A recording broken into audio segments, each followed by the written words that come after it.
واخيرا ارخص تجميعة بي سي للالعاب. اخر تجميعة العاب اقتصاديه عملناها تقريبا من سنه او سنه ونص فاتوا، وما ننكرش ان خلال الفتره دي الدولار عمل معانا السليم، عمل معانا الجلاش. فلو فلوسك بتجيب قطع ما حاليا روح اشتريها، لان كمان شويه مش هتجيب لك القطعه دي وهتجيب لك الاقل منها. حاجتين لازم تعرفهم قبل ما نبدا الفيديو ده: اول حاجه ان في جيف اواي، تاني حاجه ان كل الاسعار هتلاقي عند سوفت لابتوب، وهتلاقي كمان في خصم اضافي في اخر الفيديو وهتعرف ليه. مدلعك اهو معلم، بس انت ما بتدلعنيش. ظبطني بقى ولايك وشير واشتراك. بسم الله الرحمن الرحيم. تجميعه اقتصاديه يعني فيها تضحيات، حاجه مش جديده علينا، والتضحيه الكبيره النهارده ان مفيش كارت شاشه. اقل تجميعه النهارده ممكن تجيبها فيها كارت شاشه ممكن تكلفك من 12 ل 13000 جنيه، والفئه اللي احنا مستهدفينها السعريه النهارده اقل من كده بكتير الحمد لله. ولما اقول لك تجميعه جيمنج واقتصاديه ومن غير كارت شاشه يبقى اكيد قريت اللي في دماغي ايه. اكيد النهارده احنا بنتكلم عن المعسكر الاحمر اي بي يو اي ام دي 5650 جي، معالج او اي بي يو بيجي ب6 انويه 12 مسار معماريه زين 3 بتردد 4400 ميجا هرتز، والحقيقه طول الوقت كان ماسك معايا ال 4450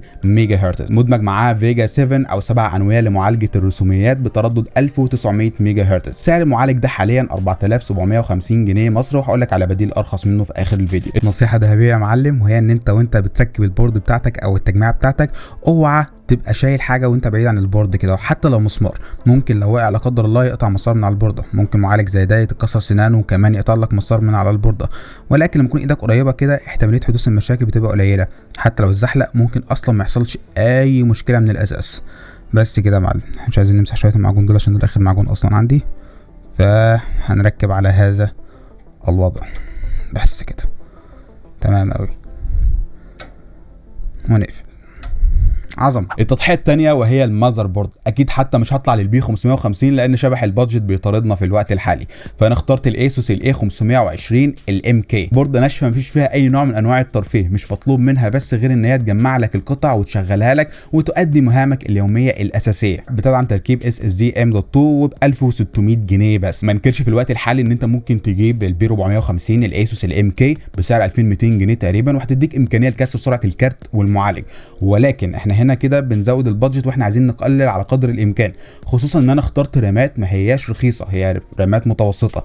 ليه؟ لان الكارت بيعتمد على الرامات بشكل اساسي هنا هون. فانا لو رحت جبت مثلا رامات 2666 ميجا هرتز مع 22 سي ال، فانا هنا كده بدمر كارت الشاشه الداخلي وبقلل اداؤه وهفقد جزء كبير جدا من الاداء. وهنا مش هيبقى فيه قدامي غير الخيارين اللي احنا عارفينهم، ال 3600 ميجا هرتز مع سي ال 18 او 3200 ميجا هرتز مع السي ال 16. انا هروح لل 3200 خصوصا ان هما الاثنين بيدوا نفس الاداء تقريبا، وهتوفر لي بتاع 400 500 جنيه، وده لصالح التجميعه بتاعتنا جدا. ونصيحه يا غالي، فكك من الرامات اللي انا بركبها قدامك دلوقتي لانها مش صديقه للميزانيه نهائيا، وانصحك جدا ان انت تروح لرامات الاتش بي الفي 6 2 في 8 3200 ميجا هرتز سي ال 16 ب 1600 جنيه مصري عند سوفت لابتوب. بكده يا غالي مش ناقصنا غير الكيس، وانا للاسف مش معايا غير الكيسه الشخصيه بتاعتي الكولر ماستر الاتش 500، ودي عايزه بادجت لوحدها الحقيقه، لانها كمان عايزه باور سبلاي نخش لنا في 3000 4000 جنيه.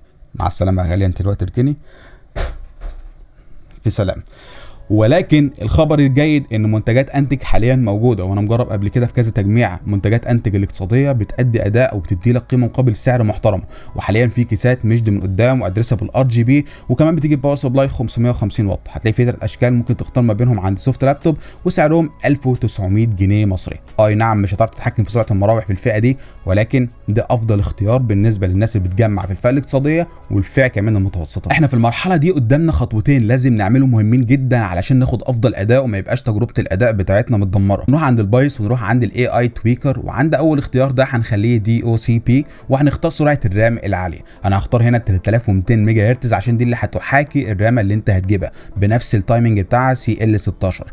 كذلك احنا محتاجين ان احنا نزود المساحه بتاعه الكارت الداخلي، هو دلوقتي بيبقى شغال تقريبا على 512، ده رقم قليل جدا. احنا متاح لينا ان احنا نزود الرامات لحد نص الرامات بتاعتنا لحد 8 جيجا، ولكن الكارت هيبقى حاجز ال 8 جيجا دول كلهم ومش هيبقى للمعالج اكسس عليهم.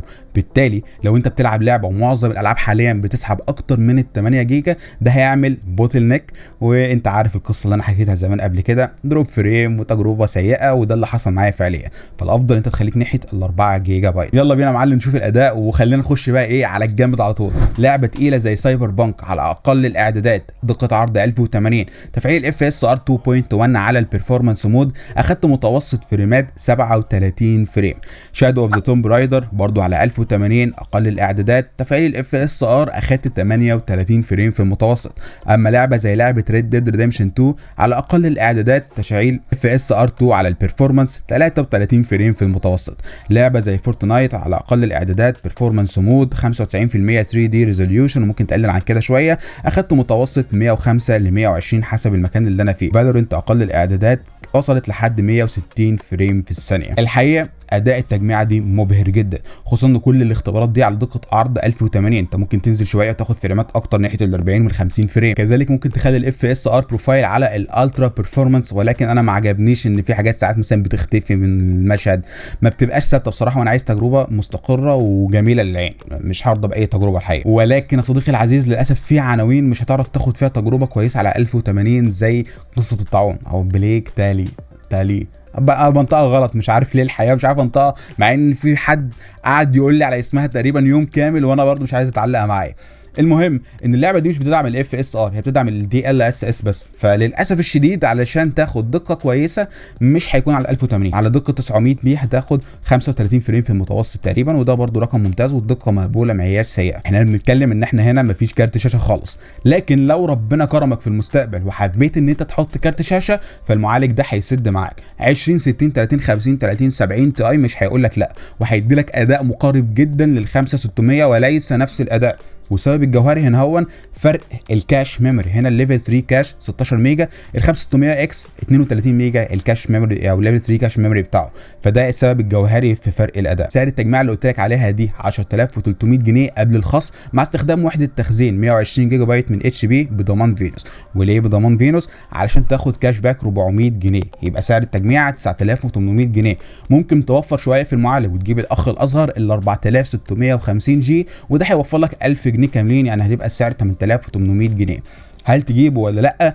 كاي بي يو انا ما اظنش ان انت هتلاقي فيه فروقات في الاداء جباره، ولكن لما تجيب كارت في المستقبل ممكن يشغل لك عند 300 فريم في الالعاب التنافسيه، اظن هيكون مؤثر معاك عن الجيل بتاع 5000 او عن الزين 3. الامر متروك ليك حسب تفضيلك، انت تعرف تختار، ولكن دي افضل تجميعه رخيصه تعرف تجيبها حاليا بعد زياده سعر الدولار. اما بقى معلم عن الجيف اواي، ثواني كده قوي، بص يا غالي،